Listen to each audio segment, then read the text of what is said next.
Basic सवाल के साथ, तस्वीरें आपने भी देखी, सवाल वही, शराब से कमाई जरूरी है या कोरोना से लड़ाई? देखिए अदिति जी नमस्कार। मैं इतना जरूर कहूंगी कि पिछली वीडियो कॉन्फ्रेंसिंग में जो आदरणीय प्रधानमंत्री श्री नरेंद्र मोदी जी ने करी अन्य राज्यों के मुख्यमंत्री के साथ, तो करीबन 10 ऐसे मुख्यमंत्री जिन्होंने कहा कि हमारी अर्थव्यवस्था बिल्कुल ठप हो जाएगी, हमारे को कुछ ढील देनी पड़ेगी। आज जो प्रेस वार्ता करी है केंद्र सरकार ने 4 बजे की, जिसमें उसमें गाइडलाइन, ब्रॉड गाइडलाइन दी है किस तरीके से ग्रीन जोन में अर्थव्यवस्था का ख्याल रखें, किस तरीके से ऑरेंज जोन में ढील दें और किस तरीके से रेड जोन को मैनेज करें। और एक ब्रॉड गाइडलाइन देके उन्होंने एंड में ये भी एक तरीके से नसीहत दी कि अल्टीमेटली आपको संभालना पड़ेगा इसको, क्योंकि अर्थव्यवस्था को लेके बहुत लोगों ने रोना धोना शुरू कर दिया था। रोना धोने का मतलब, कल आज की गाइडलाइन बाद में आई, कल अगर आपने दिल्ली के मुख्यमंत्री की प्रेस वार्ता सुनी होगी तो किस तरीके से उन्होंने रोना शुरू किया कि अप्रैल 2019 के अंदर हमारे पास 3600 करोड़ का हमारे पास रेवेन्यू था सरकारी, इस बार अप्रैल 2020 में हमारे पास 300 करोड़ नहीं है। अरे तो पिछले 11 महीने क्या कर रहे थे? कोरोना वायरस तो 12 महीने से नहीं है। जीएसटी बकायदा अगर मैं आपको आंकड़े पढ़ दूं तो हर महीने, हर 15 दिन के अंदर सेंट्रल गवर्नमेंट स्टेट गवर्नमेंट को रिलीज कर रही है। मैं इतना पूछना चाहती हूँ, क्या एक शराब का ठेका ही रह गया है? और दिल्ली ऐसी जगह, मैं दिल्ली के लिए बोलूंगी, दिल्ली ऐसी जगह है जिसमें 11 के 11 रेड जोन है, एक भी ग्रीन जोन नहीं है। नुपुर जी, जब आऊंगी मैम तो आपसे पूछूंगी, बीजेपी रूल स्टेट्स में क्या ठेके बंद है मैम? जरूर मुझे बताइएगा तब, क्योंकि आपने सवाल संजीव झा से पूछा है। संजीव झा, मैं दिल्ली के सीएम को सुन रही थी, चलिए बताया गया कि संजीव झा इस वक्त नहीं है हमारे साथ। ये राजनांदगांव की तस्वीर एक बार फिर से लेकर आइए। शुभ्रांश राय हमारे साथ है। शुभ्रांश राय, 40 दिन के संकल्प पर शराब फेर दी।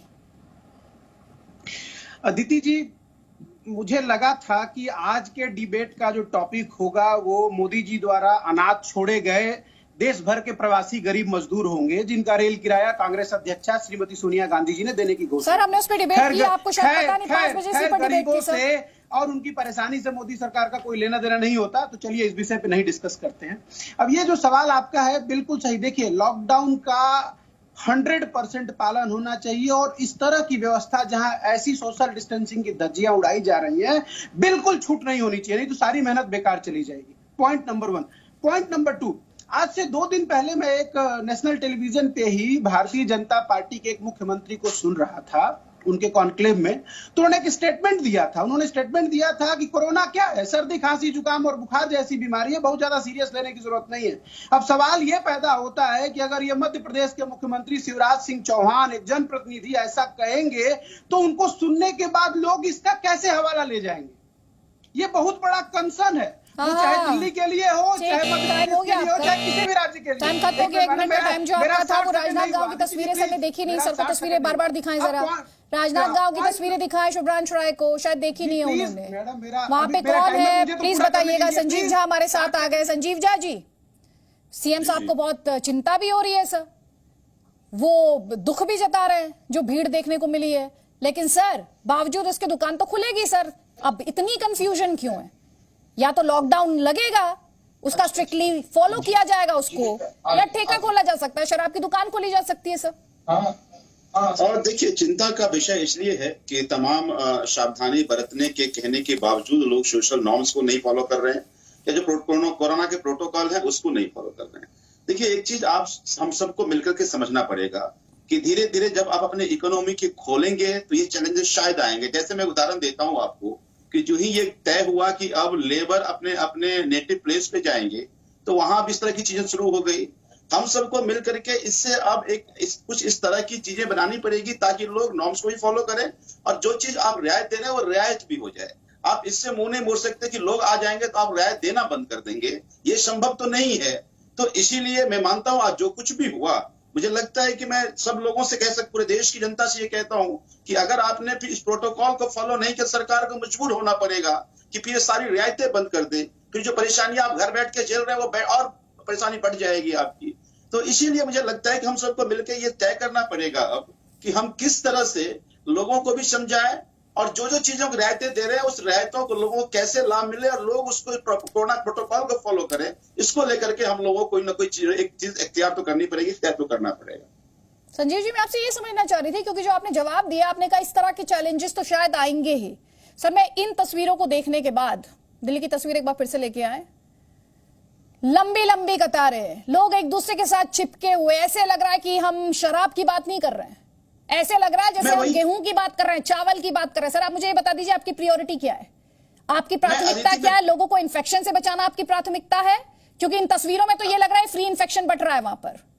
अदिति, मैं आपकी बात से बिल्कुल सहमत हूं। जब हम लोग कुक फूड बांटते हैं तो वहां भी लाइन लंबी होती है, लेकिन लोग वहां प्रोटोकॉल को फॉलो करते हैं, लोग डिस्टेंस को फॉलो करते हैं।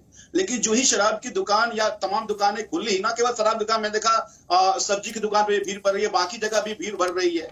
तो मुझे ये लगता है कि अगर हम बहुत बढ़िया सर, आपने सब्जी की दुकान के साथ तुलना कर दी, आपने सब्जी की दुकान के साथ शराब की दुकान की तुलना कर दी, मतलब बहुत मतलब किस तरह का कंपैरिजन है सर? मेरी समझ से परे। प्लीज आगे जवाब दीजिएगा इस पर, आगे जवाब दीजिएगा सर। एक होता है एसेंशियल गुड, एक होता है नॉन एसेंशियल गुड। लोगों की जान आपको देखनी है, आपने जो 40 दिन मेहनत की वो आपको देखना है, या फिर आपको पैसा देखना है? और फिर अगर पैसा ही देखना था तो फिर 40 दिन के भी संकल्प की जरूरत नहीं थी। कुल मिला के ये सवाल पूछा जाएगा। राजीव रंजन जी, जल्दबाजी तो नहीं कर दी सर? क्योंकि ये जो तस्वीरें मैं देख रही हूं, इन तस्वीरों को देखकर मुझे गुस्सा भी आ रहा है सर, क्योंकि मैं बहुत सारे ऐसे लोगों को जानती हूं जिन्होंने बहुत रिलीजियसली, बहुत स्ट्रिक्टली लॉकडाउन के नियमों का पालन किया है, और जो तस्वीरें आ रही हैं वो ये दिखा रही हैं कि फ्री का इन्फेक्शन बढ़ रहा है। देखिए, जो विजुअल्स हैं वो अपने आप में एक गंभीर परिस्थिति की ओर इशारा कर रहे हैं। हमारे राज्य में तो पूर्ण शराबबंदी है, और बिहार ने ये बताया कि एक अर्थव्यवस्था को लेकर के जो मानक है कि शराब बेच करके ही अर्थव्यवस्था को हम बचा सकते हैं, उसको बिहार ने नकारा और उसके कई वैकल्पिक रास्ते भी निकाले गए। लेकिन आज मैं उस पर चर्चा नहीं करूंगा। मैं इतना जरूर कह सकता हूं कि जब देश में और दुनिया में अर्थव्यवस्था के लिए मुश्किल हालात हैं, कई कोर सेक्टर्स में हम अच्छा परफॉर्म नहीं कर रहे हैं, लेकिन इसकी भरपाई के लिए शराब बेचने के जरिए ही हम पैसे लाना चाहते हैं, तो ये अनैतिक भी है। और मैं समझता हूं कोरोना महामारी से निपटने की हमारी रणनीति में एक गंभीर चूक भी है। इसलिए कि आप देख रही हैं, आपने खुद भी कहा है कि सोशल डिस्टेंसिंग का तो अता पता नहीं है। ये शराब पी करके क्या करेंगे वो तो बात की बात है, लेकिन मौत जरूर बांट रहे हैं।